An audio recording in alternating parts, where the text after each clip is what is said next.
where I take you behind the scenes and show you what I use to shoot shows, primarily punk rock shows, from in the photo pit, in the mosh pit, backstage, pretty much all around. Today I'm going to show you this little piece of equipment I got here. It's by Magmod. It's called the Magsphere. Cool little light diffuser. It comes with a little magnetic adapter that goes on pretty much any speed light. Then that just clicks on. The whole kit's about $100. Comes in this little box. Comes with the mount, what we call the squishy, and there's also a grid. And somewhere around here I've got, there it is, cool little microfiber carrying case for it, keep it all safe, which I don't think is a big deal, because one of the last shows I shot, I was actually in the mosh pit shooting right up against the stage. I got knocked around. Dude stage dove, and next thing I know, I'm on the ground getting pulled up by a couple guys, and Magsphere was missing. Well, show was over, and I started going around looking for it, and I found it up against the stage wall, and it was fine. I just took it in the bathroom, washed it off, and no damage to it. No holes, no tears, no anything, and it actually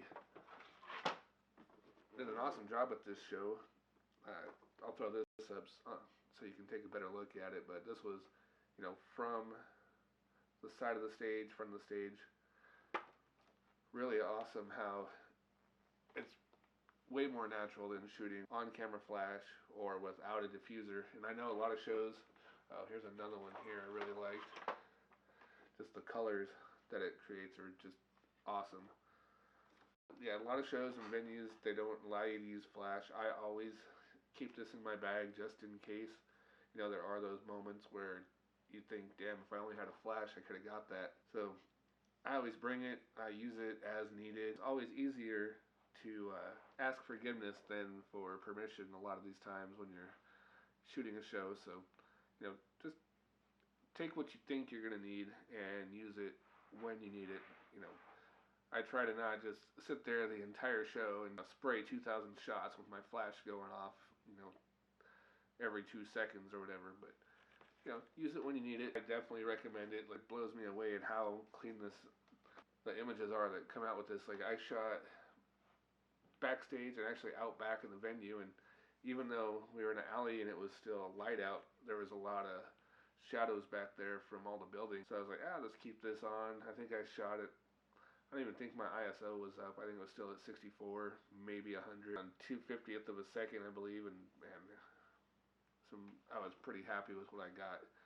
So I'll throw some samples up, let me know what you think, and we'll do some future episodes to show what else I use, also what I've shot in the past, what gear I've used, and we're going to do some budget punk gear to show what can be used to go shoot some shows for, maybe $100 or less, depending on what you're trying to accomplish. You really don't need a huge budget just to go shoot. So catch you in the next one, and as always, be excellent to each other. Excellent!